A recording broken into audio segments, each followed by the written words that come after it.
Convinced as Elizabeth now was that Miss Bingley's dislike of her had originated in jealousy, she could not help feeling how unwelcome her appearance at Pemberley must be to her, and was curious to know with how much civility on that lady's side the acquaintance would now be renewed. On reaching the house, they were shown through the hall into the saloon, whose northern aspect rendered it delightful for summer. Its windows opening to the ground admitted a most refreshing view of the high woody hills behind the house, and of the beautiful oaks and Spanish chestnuts which were scattered over the intermediate lawn. In this house they were received by Miss Darcy, who was sitting there with Mrs. Hurst and Miss Bingley, and the lady with whom she lived in London. Georgiana's reception of them was very civil, but attended with all the embarrassment which, though proceeding from shyness and the fear of doing wrong, would easily give to those who felt themselves inferior the belief of her being proud and reserved. Mrs. Gardiner and her niece, however, did her justice, and pitied her. By Mrs. Hurst and Miss Bingley they were noticed only by a curtsy, and, on their being seated, a pause, awkward as such pauses must always be, succeeded for a few moments. It was first broken by Mrs. Annesley, a genteel, agreeable-looking woman, whose endeavour to introduce some kind of discourse proved her to be more truly well-bred than either of the others, and between her and Mrs. Gardiner, with occasional help from Elizabeth, the conversation was carried on. Miss Darcy looked as if she wished for courage enough to join in it, and sometimes did venture a short sentence when there was least danger of its being heard. Elizabeth soon saw that she was herself closely watched by Miss Bingley, and that she could not speak a word, especially to Miss Darcy, without calling her attention. This observation would not have prevented her from trying to talk to the latter, had they not been seated at an inconvenient distance, but she was not sorry to be spared the necessity of saying much. Her own thoughts were employing her. She expected every moment that some of the gentlemen would enter the room. She feared that the master of the house might be amongst them, and whether she wished or feared it most, she could scarcely determine. After sitting in this manner a quarter of an hour without hearing Miss Bingley's voice, Elizabeth was roused by receiving from her a cold inquiry after the health of her family. She answered with equal indifference and brevity, and the other said no more. The next variation which their visit afforded was produced by the entrance of servants with cold meat, cake, and a variety of all the finest fruits in season. But this did not take place till after many a significant look and smile from Mrs. Annesley to Miss Darcy had been given, to remind her of her post. There was now employment for the whole party, for though they could not all talk, they could all eat, and the beautiful pyramids of grapes, nectarines, and peaches soon collected them round the table. While thus engaged, Elizabeth had a fair opportunity of deciding whether she most feared or wished for the appearance of Mr. Darcy, by the feelings which prevailed on his entering the room, and then, though but a moment before she had believed her wishes to predominate, she began to regret that he came.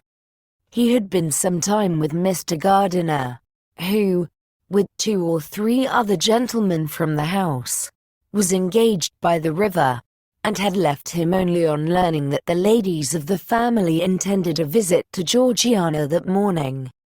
No sooner did he appear than Elizabeth wisely resolved to be perfectly easy and unembarrassed, a resolution the more necessary to be made, but perhaps not the more easily kept, because she saw that the suspicions of the whole party were awakened against them, and that there was scarcely an eye which did not watch his behavior when he first came into the room. In no countenance was attentive curiosity so strongly marked as in Miss Bingley's. in spite of the smiles which overspread her face whenever she spoke to one of its objects. For jealousy had not yet made her desperate, and her attentions to Mr. Darcy were by no means over. Miss Darcy, on her brother's entrance, exerted herself much more to talk, and Elizabeth saw that he was anxious for his sister and herself to get acquainted, and forwarded as much as possible every attempt at conversation on either side.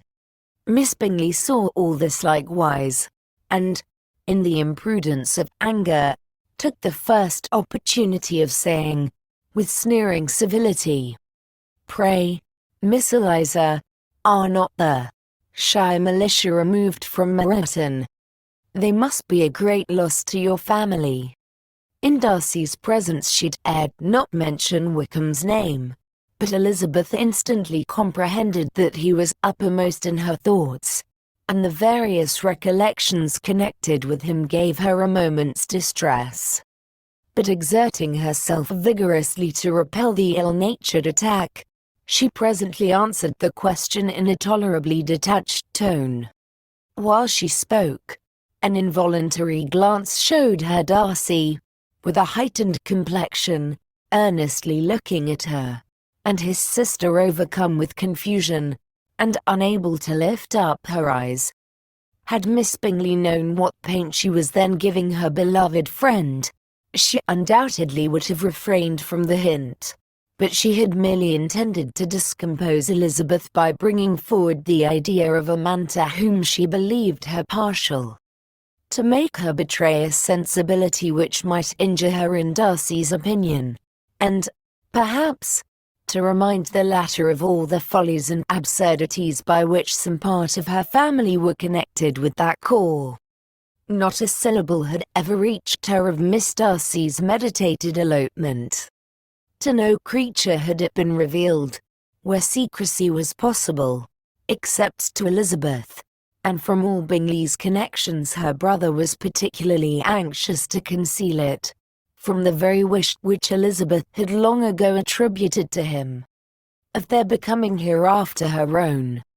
He had certainly formed such a plan, and without meaning that it should affect his endeavour to separate him from Miss Bennet, it is probable that it might add something to his lively concern for the welfare of his friend. Elizabeth's collected behaviour, however, soon quieted his emotion, and as Miss Bingley, vexed and disappointed, dared not approach nearer to Wickham, Georgiana also recovered in time, though not enough to be able to speak any more. Her brother, whose eye she feared to meet, scarcely recollected her interest in the affair, and the very circumstance which had been designed to turn his thoughts from Elizabeth seemed to have fixed them on her more and more cheerfully.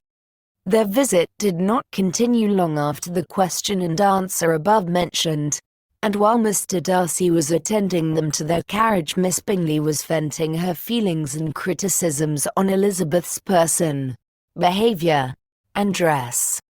But Georgiana would not join her. Her brother's recommendation was enough to ensure her favour. His judgment could not err, and he had spoken in such terms of Elizabeth as to leave Georgiana without the power of finding her otherwise than lovely and amiable.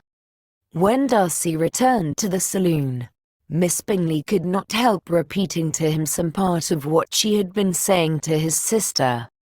"How very ill Miss Eliza Bennet looks this morning, Mr. Darcy," she cried. "I never in my life saw anyone so much altered as she is since the winter. She has grown so brown and coarse. Louisa and I were agreeing that we should not have known her again."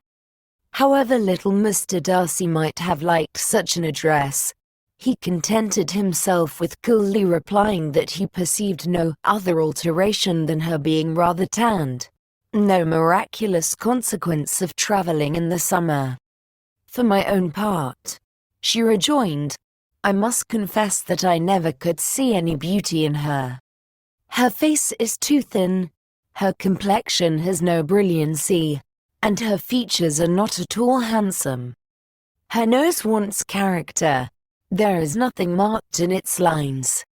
Her teeth are tolerable, but not out of the common way, and as for her eyes, which have sometimes been called so fine, I could never see anything extraordinary in them. They have a sharp, shrewish look, which I do not like at all, and in her air altogether there is a self-sufficiency without fashion, which is intolerable. Persuaded as Miss Bingley was that Darcy admired Elizabeth, this was not the best method of recommending herself, but angry people are not always wise, and in seeing him at last look somewhat nettled, she had all the success she expected. He was resolutely silent, however, and, from a determination of making him speak, she continued. I remember, when we first knew her in Hertfordshire, how amazed we all were to find that she was a reputed beauty, and I particularly recollect your saying one night, after they had been dining at Netherfield, sheer beauty, I should as soon call her mother of it. But afterwards she seemed to improve on you, and I believe you thought her rather pretty at one time. Yes, replied Darcy, who could contain himself no longer, but that was only when I first saw her, for it is many months since I have considered her as one of the handsomest women of my acquaintance.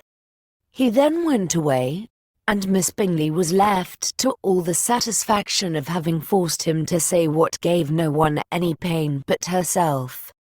Mrs. Gardiner and Elizabeth talked of all that had occurred during their visit, as they returned, except what had particularly interested them both. The look and behavior of everybody they had seen were discussed, except of the person who had mostly engaged their attention.